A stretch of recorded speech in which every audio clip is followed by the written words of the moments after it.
اسی ہفتے میرے ایک بڑے پرانے اور قریبی دوست کی وفات ہوئی، اور یہ عجیب سا ایک واقعہ ہے کیونکہ زیادہ تر جب کسی کی ڈیتھ ہوتی ہے میرے ارد گرد تو مجھے افسوس اور دکھ تو بہت ہوتا ہے، لیکن اپنے ماں باپ کی ڈیتھ اور پھر کچھ رشتہ دار ایسے جو بڑے کلوز تھے ان کی ڈیتھ کے علاوہ میرا خیال ہے پہلی دفعہ مجھے اتنی تکلیف ہوئی اور اتنا دکھ ہوا ہے جتنا مجھے واجی الحسن کے اس دنیا سے جانے پہ ہوا۔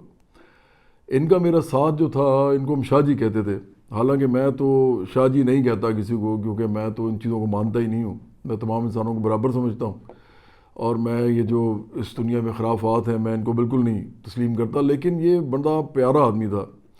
میں اس کو شاہ جی اس لیے کہتا تھا، یہ غریب آدمی تھا اور بڑا خوددار آدمی تھا، تو میں سمجھتا تھا کہ اس کو یہ کہنے سے ایک تو یہ عزت دار آدمی ہے، عزت بھی ملے گی، اور مجھے بھی اچھا لگتا تھا کہ میں اس کو اس طرح عزت دوں، تو میرا نہیں خیال کہ اس کے علاوہ میں کسی کو یہ کہتا بھی ہوں۔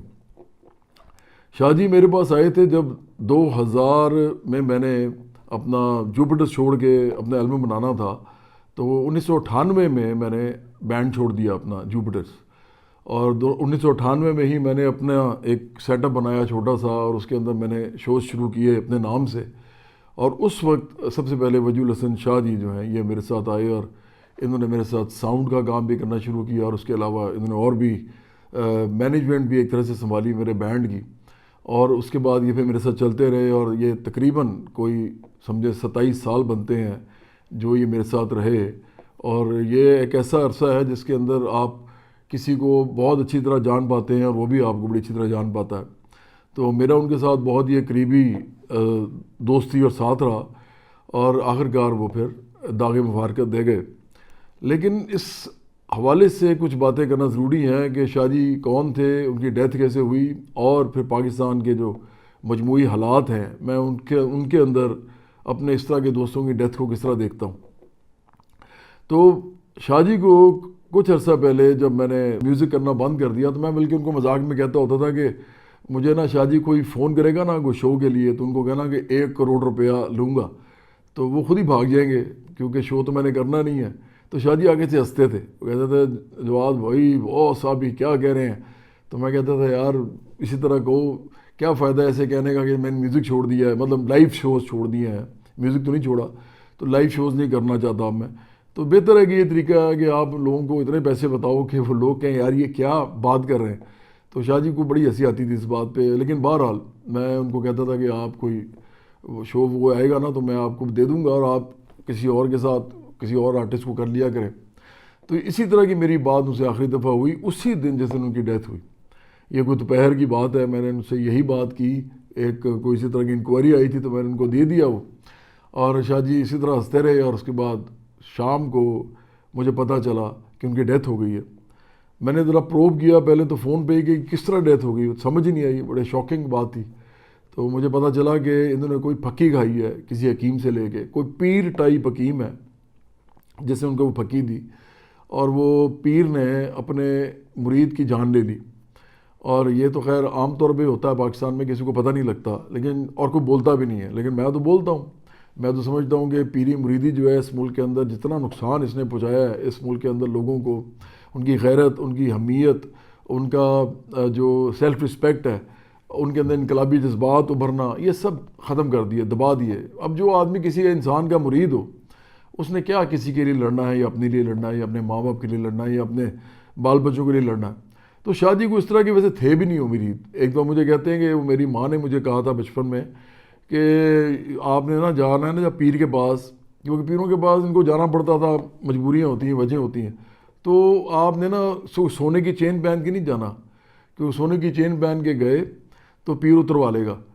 تو یہ ان کو بھی پتہ ہوتا ہے بڑی اچھی طرح کہ پیر جو ہے نا ان کی اصلیت کیا ہے، اور یہ جو پیر ہے نا زیادہ تر ان کے جو مرید ہوتے ہیں ان کے پیسوں پہ ہی پلتے ہیں، اور ان میں سے بہت سے لوگ سیاسی پیر بھی بنے ہوئے ہیں، جیسے آپ نے دیکھا ہوگا کوئی گیلانی ہے، کوئی قریشی ہیں، پتہ نہیں کیسے کیسے لوگ سیاست میں بھی آئے ہوئے ہیں۔ تو یہ سارے کے سارے بیسیکلی آ کے اس ملک کے اندر لوگوں کو ذہنی غلام بناتے ہیں، نوکر بناتے ہیں، کمی بناتے ہیں اپنا۔ تو شاہ جی نے بہرحال وہ پھکی کھائی، اور اس کے تھوڑی دیر کے بعد ان کی ڈیتھ ہو گئی، اور کسی کو پتہ بھی نہیں چلا ہوا کیا ہے۔ یہ 6 فٹ 2 انچ کا آدمی تھا، اور بڑا ایک بھاری بھرکم انسان تھا اور بڑا سمارٹ آدمی تھا، اور اس کو ایک دم اس کی ڈیتھ ہو جانا یہ کوئی آسان بات ہے ہی نہیں سمجھنے کے لیے، کیونکہ یہ بہت مشکل سے کسی کو سمجھ آئے گی، کیونکہ ایک بڑا صحت مند آدمی اور ایک دم وہ چلا جائے۔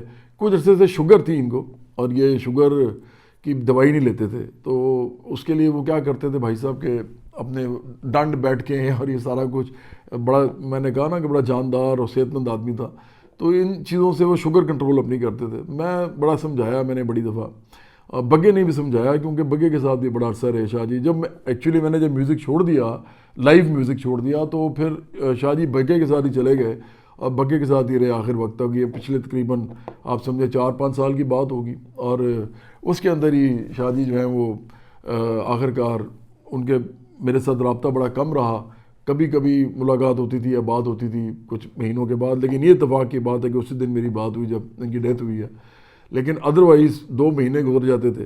مجھے بگے نے کہا کہ آپ کو پتہ ہے جواد بھائی کہ شاہ جی جو ہیں یہ 6 مہینے سے ان کا پاؤں جو ہے وہ جل گیا تھا، انہوں نے توے پہ پاؤں رکھ دیا تھا، کوئی ان کو کھانا بنانے کا بڑا شوق تھا تو انہوں نے توے پہ پاؤں رکھ دیا، اور وہاں پہ آبلہ پڑ گیا۔ اس کے بعد یہ پٹیاں کراتے رہے۔ اب چونکہ شوگر کی دوائی نہیں کھائیں گے تو ظاہری بات ہے کہ زخم اتنی جلدی بھرے گا نہیں، تو زخم نہیں بھرا، اور 6 مہینے تک شاہ جی نے مجھے پتہ نہیں لگنے دیا۔ انہوں نے بگے کو کہا کہ بگے کسی صورت میں نہیں بتانا جواد بھائی کو کہ میرا پاؤں جل گیا، کیونکہ اگر بتایا تو یہ جو ہے نا مجھے ڈاکٹر کے پاس لے کے جائیں گے یا جو بھی کریں گے تو یہ کام خراب ہے۔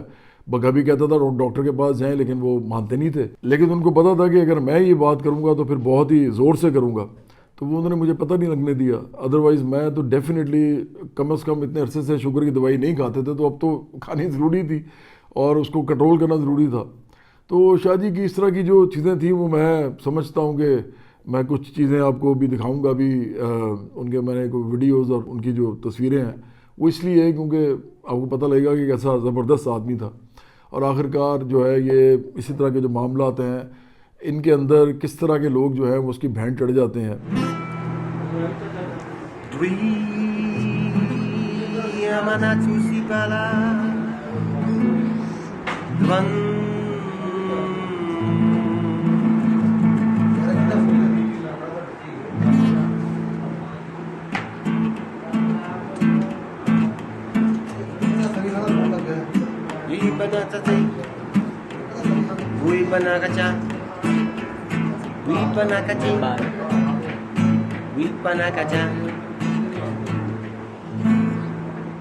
ایک اور ہمارے دوست تھے احمد انیس نام تھا، بہت زبردست پوئٹ تھے، شاعر تھے، اور وہ جو تھے ان کا ایک گانا ہے میں تینوں سمجھاواں کی، جو جب میں نے میوزک دیا تھا ورثہ کا، اور اس کے اندر بگے نے یہ کمپٹیشن مجھے دی تھی اور ہم نے پھر یہ گانا جو یہ کیا تھا، تو انیس صاحب نے یہ گانا لکھا تھا، تو میں میوزک ڈائریکٹر تھا اس فلم کا، تو راحت سے ہم نے گوایا تھا یہ گانا، راحت فتح علی خان سے۔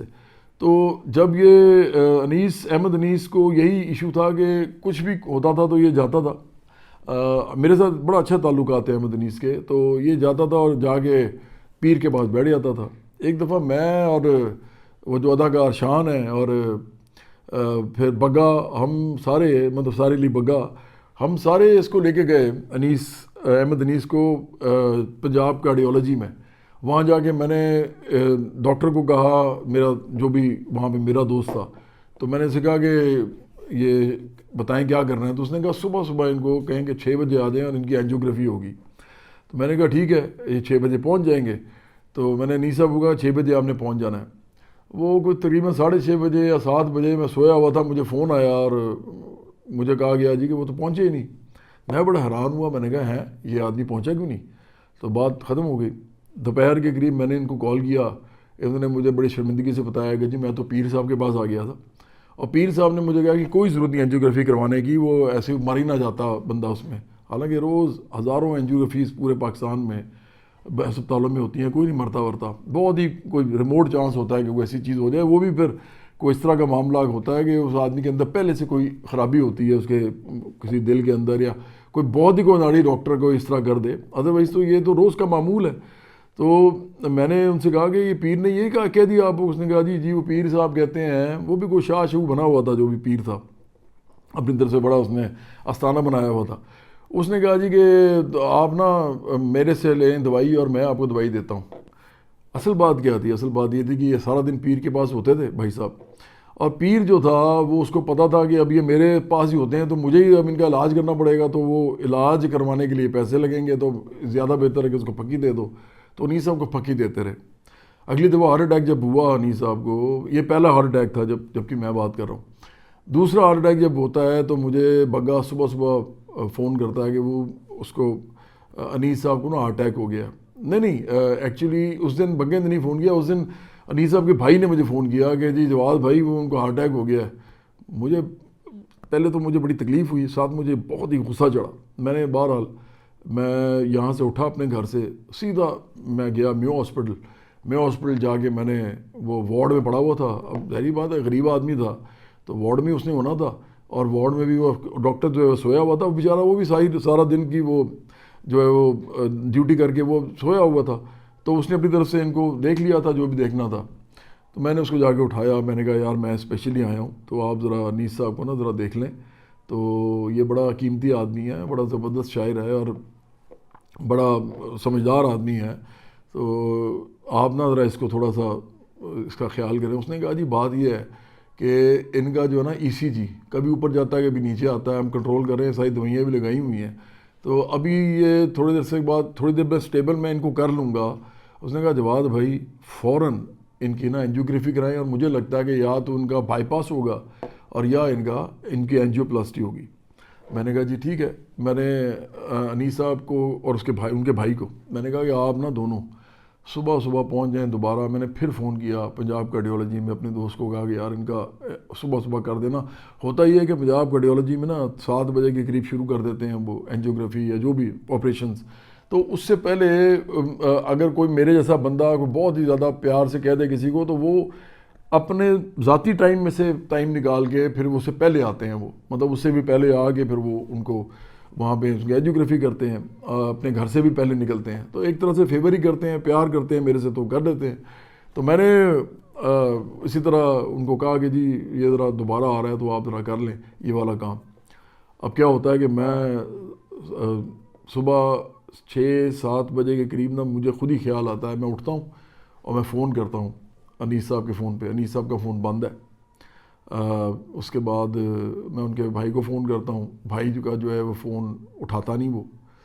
تو مجھے سمجھ نہیں آتی، میں کوئی آدھا گھنٹہ فون کرتا رہتا ہوں. اس کے بعد فون جو ہے وہ میں مطلب بند کر کے سو جاتا ہوں، مطلب بند کر کے نہیں، مطلب کال ختم کر کے سو جاتا ہوں.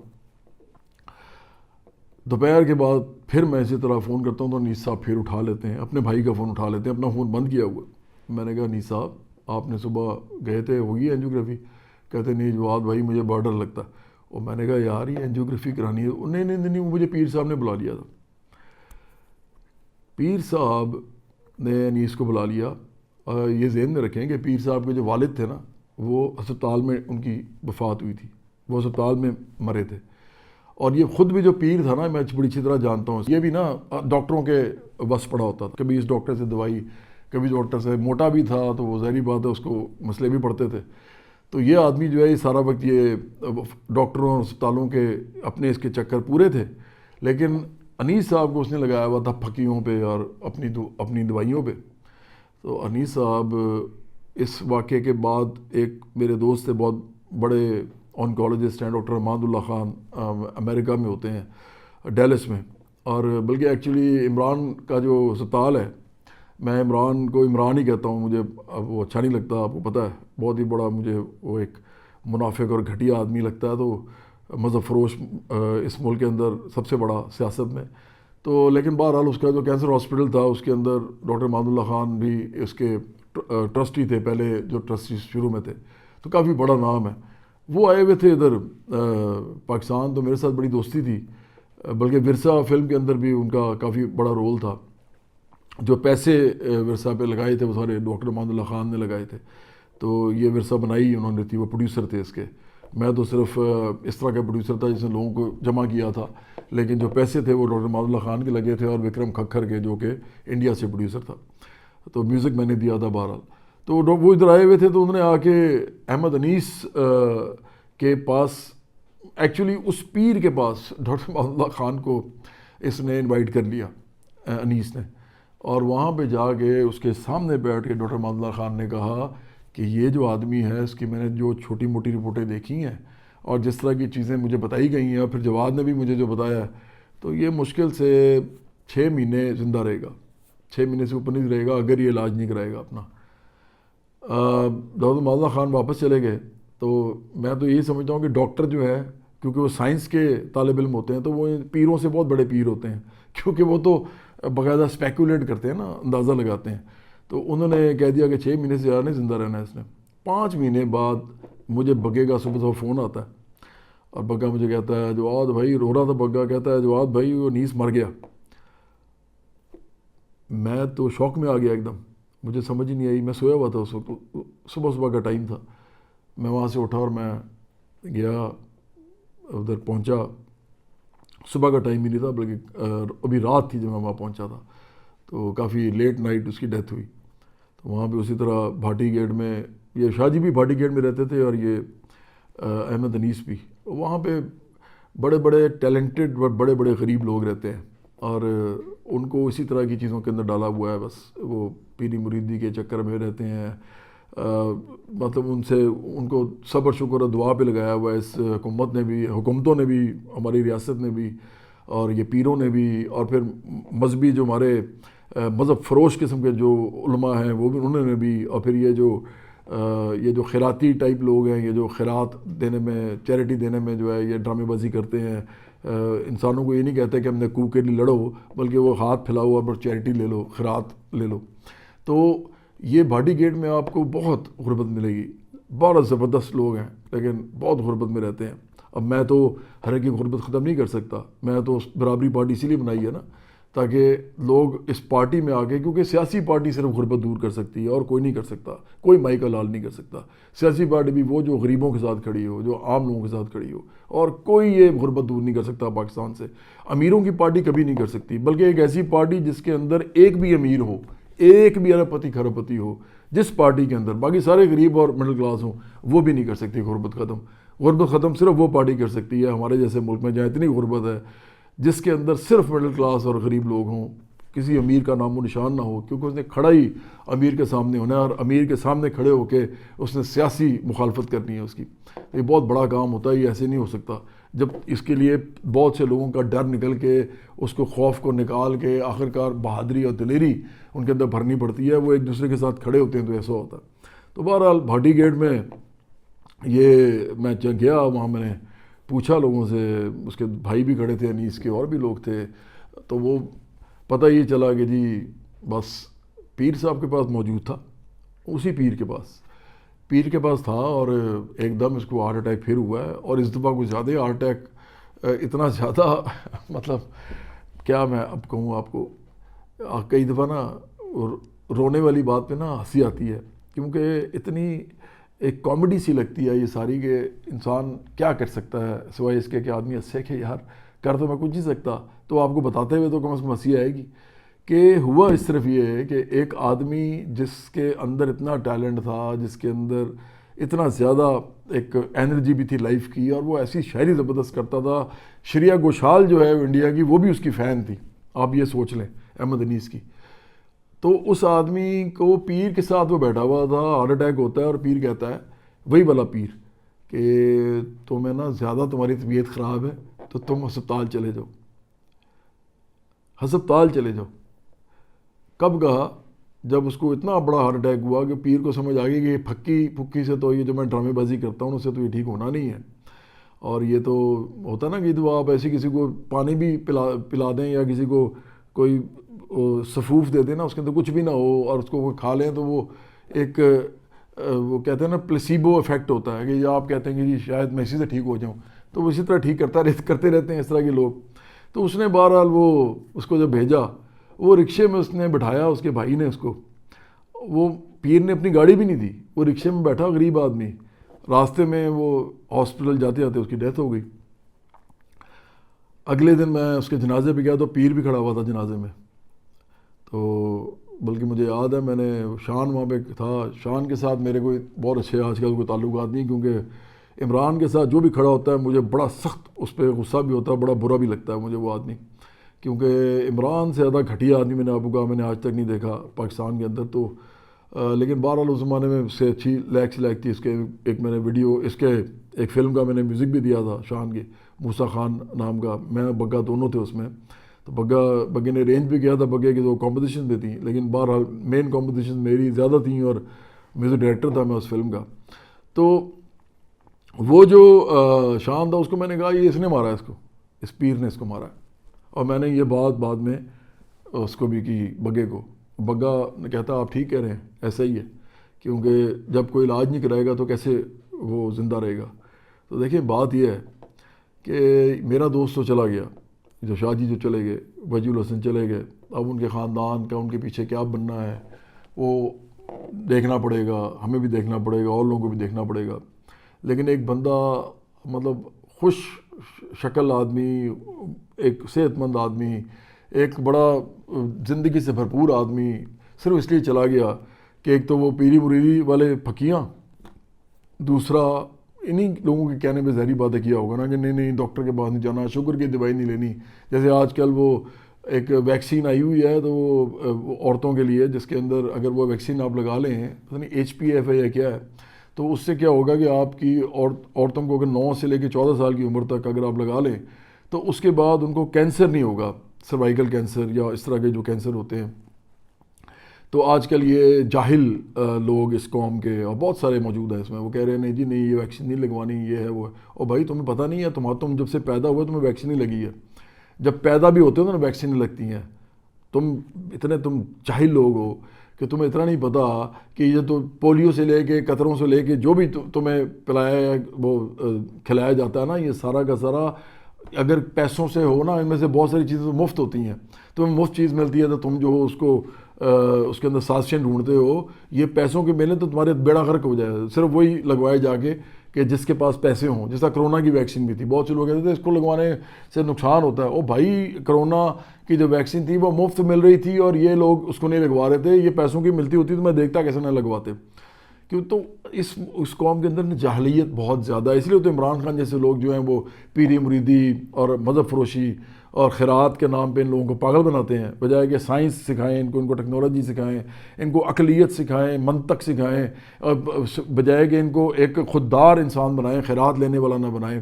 اور بجائے کہ ان کو یہ کہیں کہ جی انسانیت سب سے بڑی ہے، تمام عقیدے بعد میں آتے ہیں، سب سے پہلے انسان ہے. کیونکہ جب پیدا ہوتا ہے بچہ تو وہ صرف انسان ہوتا ہے. اس کا تو نام بھی آپ رکھتے ہیں، اس کا مذہب بھی آپ رکھتے ہیں، اس کی ہر چیز آپ رکھتے ہیں. اور آخرکار خدا کے ساتھ جو اس کا تعلق بنتا ہے، جس مذہب کے تھرو بھی بنتا ہے، وہ آخرکار آپ طے کرتے ہیں، وہ خود نہیں طے کرتا.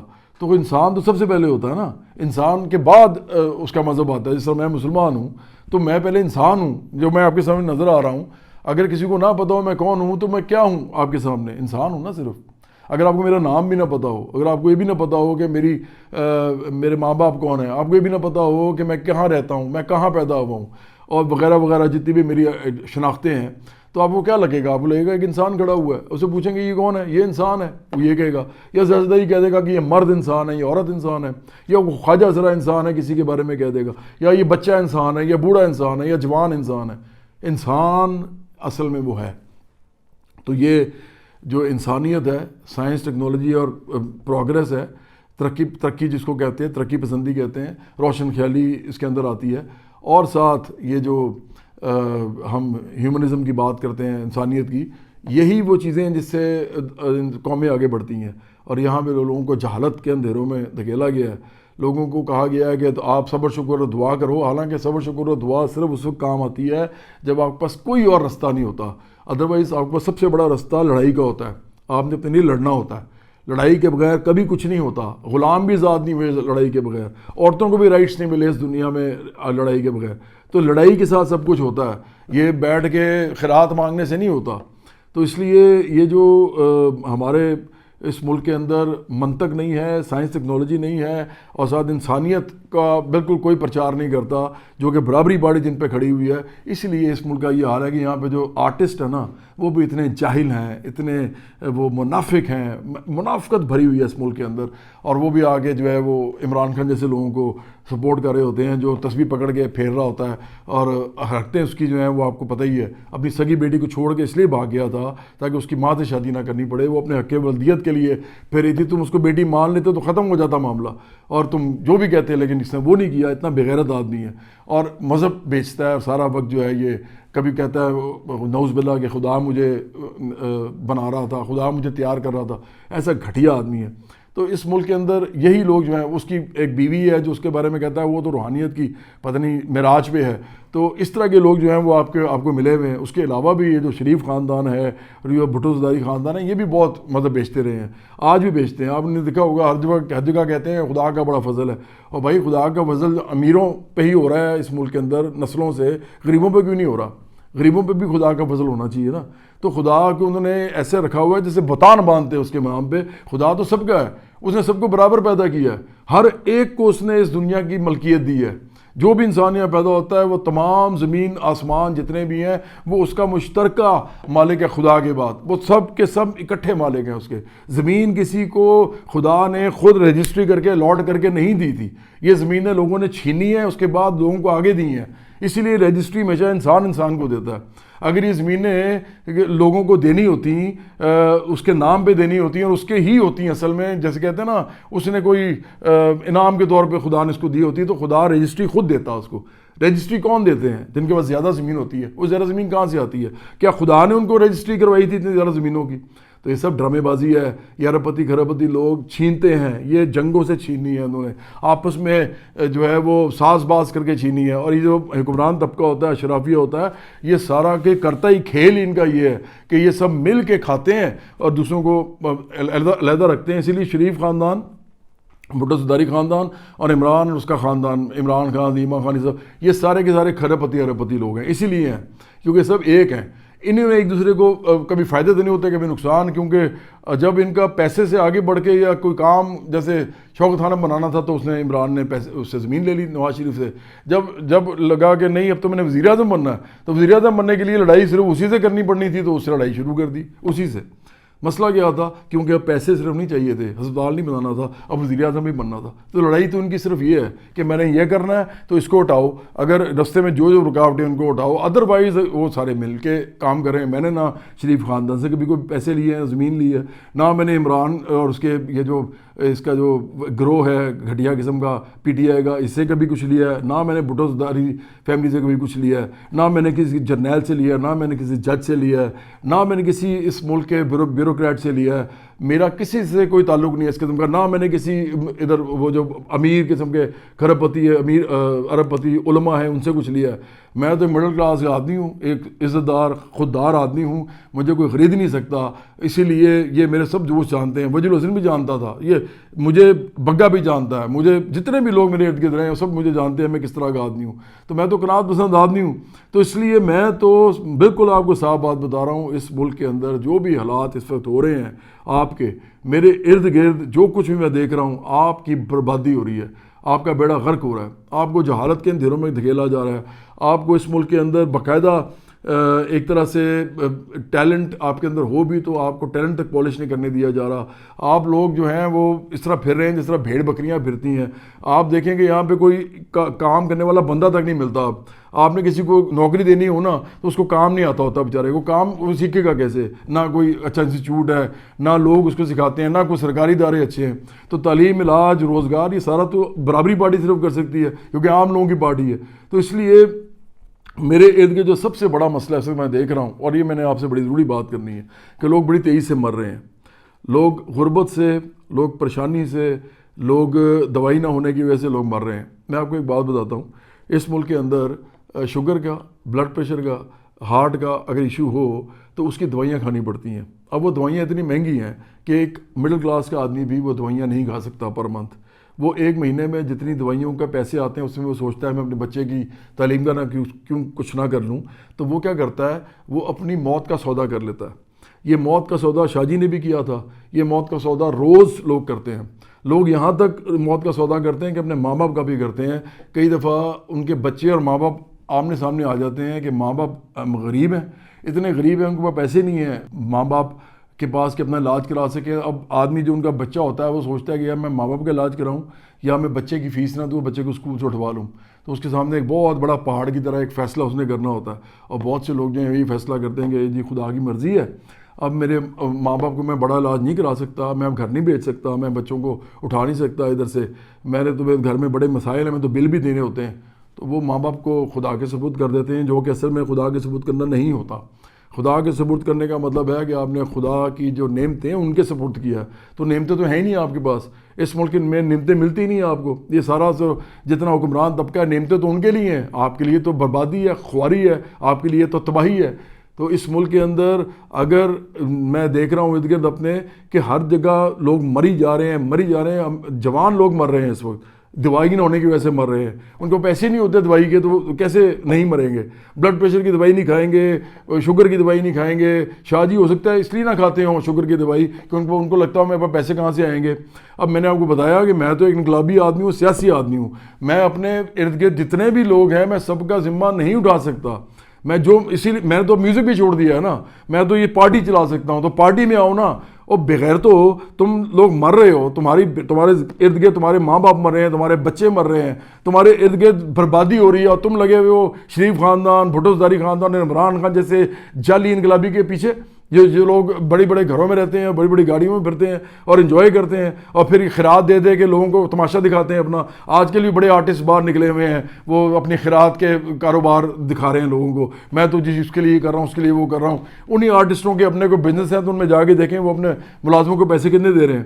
مجھے ابھی نہیں کہہ سکتے کیونکہ میں تو انقلاب کے لیے جو کر رہا ہوں سو کر رہا ہوں، میں ادھر پیسے ڈال رہا ہوں اپنے سارے. لیکن یہ تو لوگ نا انقلاب کر رہے ہیں، یہ تو چیریٹی کر رہے ہیں، یہ تو خیرات کر رہے ہیں. تو ان کو پہلے اپنے اب گھر میں تو خیرات کرو، پہلے اپنے ملازموں کو تو اتنے پیسے دو جس سے ان کی زندگی چل سکے. تو یہ اتنے گھٹیا اس ملک کا حال کر دیا ہے. اس کی سماجی، اس کی معاشی، اس کی سیاسی، تمام اس ملک کی جتنی بھی قدریں تھیں اور جتنی بھی اس کی فاؤنڈیشنز یا ستون تھے تباہ کر دی ہیں اس رولنگ کلاس نے. اور آپ ان کے پیچھے لگے ہوئے بغیر تو مطلب تمہارے ارد گرد لوگ مر رہے ہیں اور تم اس کو کہتے ہو جی خدا کی مرضی تھی. خدا کی مرضی یہ نہیں ہوتی. خدا کی مرضی یہ ہوتی ہے کہ اس ملک کے اندر میں نے اس دنیا میں نے رزق دیا ہے، سب کو دیا ہے، برابر دیا ہے، ہر ایک کے لیے موجود ہے. لیکن وہ رزق اگر تم دو گے ایک دوسرے کو تو میں کیا کر سکتا ہوں؟ اس لیے قحط پڑ جاتے ہیں، قحط میں لوگ مر جاتے ہیں. تو کیا مرتے نہیں ہیں قحط میں؟ کیا غزہ میں مر نہیں رہے اس وقت لوگ؟ تو تم کیوں کہتے ہو کہ خدا نے ہر ایک کو علیحدہ رزق دینا ہے؟ خدا نے اوپر سے کوئی منت حلوہ تو منہ میں نہیں گرانا، انہوں نے سب کو رزق دیا ہے. اس کا مطلب یہ ہے کہ وہ رازق ہے کیونکہ تمام لوگوں کے لیے رزق موجود ہے. تم لوگ اگر ڈنڈی مارو گے اور خدا کا رزق پہنچنے نہیں دو گے دوسرے تک، تم نے ذخیرہ کر لیا، فرض کرو غلے کا. ایک آدمی نے ذخیرہ کر لیا کہ میں مہنگا بیچوں گا ایک گاؤں کے اندر، اور وہ گاؤں کے اندر تمام لوگ انہوں نے وہی گندم کھانی تھی اور وہ اس کے علاوہ ان کے پاس کچھ ہے نہیں، تو وہ کیا کریں گے؟ مر جائیں گے نا. تو اسی کو قحط کہتے ہیں. اسی کو ذرا بڑے پیمانے پہ پھیلاؤ تو ملک کے اندر قحط اس کو کہتے ہیں. تو اسی طرح اس ملک کے اندر اور اس دنیا کے اندر لوگ جو ہیں امیر لوگ وہ آپ کا استحصال کر رہے ہیں، آپ کا بیڑا غرق کر رہے ہیں. اگر ان کے سامنے سیاسی طور پہ کھڑے نہیں ہوگے، انہی کی پارٹیوں میں سے ایک کے لیے کھڑے ہو جاؤ گے، دوسرے کے خلاف گالم گلوچ کرو گے، فوش گالم گلوچ جو پی ٹی آئی سب سے زیادہ کرتی ہے اور باقی پارٹیاں اس کے بعد کرتی ہیں سوائے برابری پارٹی کے. ہم نے تو اسٹرکٹلی کہا ہوا ہے کہ کوئی اس قسم کی بات نہیں کرے گا. ہاں اگر عمران کو بغیرت کہنا ہے تو بالکل کہو، کیونکہ وہ ہے ہی بغیرت، وہ لانتی ہے تو وہ لانتی ہی ہے. تو اس طرح کے اور بھی لوگ جو سیاستدان ہیں کہو، لیکن گالم گلوچ نہ کرو، ماں بہن کو لے کے نہ ہو اس کے اندر، جنسی الفاظ نہ بولو، یہ گندی باتیں مت کرو، یہ جو جانوروں کے نام رکھے ہوئے لوگوں کے یہ مت کرو. یہ گالی ہوتی ہے، یہ گالی نہیں ہے جو سخت الفاظ میں بولتا ہوں. تو اس لیے میں آخر میں صرف یہ کہوں گا کہ اگر آپ لوگوں نے اس ملک کے اندر ایک انسان کی طرح رہنا ہے، ایک انسان وہ ہوتا ہے جس کی خودی ہوتی ہے، جس کی خودداری ہوتی ہے، جس کے اندر ایک عزت نفس ہوتی ہے، جس کو اپنے ہونے کا احساس ہوتا ہے، اپنے بال بچوں کو خوشحالی وہ دے سکتا ہے، اس کو اس کی بات کی طمانینت ہوتی ہے، اس کی اس بات کی خوشی ہوتی ہے. وہ اگر انسان اگر آپ نے بننا ہے اس ملک کے اندر تو برابری پارٹی جوائن کرو. آپ کے لیے اور کوئی پارٹی اس میں نہیں ہے، اس ملک میں نہیں ہے جو آپ کے لیے کھڑی ہو. یہ ساری پارٹیاں ایک جیسی ہیں، یہ سب کو آپ نے دیکھ لیا ہے. اور یہ ڈرامے بازی جو عمران کر رہا ہے اس سے بھی نکلو. یہ اپنے جو جیل میں ہے یہ اپنے مالکوں سے لڑائی کی وجہ سے ہے، کیونکہ اس نے اپنے مالکوں کی بوٹ پالش کر کے وزیر اعظم کی کرسی لی تھی اور بعد میں ان کی نمک حرامی کی تھی. صرف اتنی ہی اس کی داستان ہے، یہ اس کی کہانی ہے. اسی لیے میں نے عمران کو 4 دفعہ کہنے کے باوجود اس کو جوائن نہیں کیا تھا. اس نے مجھے 2012 سے لے کے 2014 تک 4 دفعہ مجھے پی ٹی آئی میں آنے کے لیے کہا تھا، اور میں نے کہا تھا کہ میں نہیں جاؤں گا، کیونکہ مجھے پتا تھا کہ اس ملک میں کیا کرے گا، یہ کس قسم کی جہالت پھیلائے گا اس ملک کے اندر. تو اس لیے براوری پارٹی جوائن کرو. اور یہ میرا دوست جو ہے وجیہ الحسن شاہ، اس کے مغفرت کے لیے آپ سب لوگ جو ہیں وہ بھی دعا کریں. میں بھی کروں گا، کیونکہ آخر جو بھی ہونا ہے آخرت میں ہونا ہے. آپ کو پتہ ہے اس دنیا میں تو لوگوں نے ڈرامے بازی لگائی ہوئی ہے، لیکن آخرت میں جو اس کا جو ہونا ہے وہ تو ہونا ہی ہے. تو ہم یہی کہہ سکتے ہیں کہ چلو اس کے لیے کوئی اچھا ہو جائے زندگی میں. اگر نہیں ہو سکا تو بعد کی زندگی میں ہو جائے، لیکن اس کے خاندان یہاں موجود ہے، ان کا بھی تو کچھ اچھا ہونا چاہیے نا. تو برابری پارٹی ایسے تمام لوگوں کے لیے کھڑی ہوئی ہے جو اس ملک کے اندر اپنے لیے، اپنے بچوں کے لیے، اپنی نسلوں کے لیے، اپنے ماں باپ کے لیے، اپنے رشتہ داروں کے لیے، اپنے دوستوں کے لیے، اپنے عزیزوں کے لیے ایک خوشحال اور ترقی یافتہ ملک بننا چاہتے ہیں، اور اس ملک کے اندر وہ عزت داری کے ساتھ زندگی گزارنا چاہتے ہیں.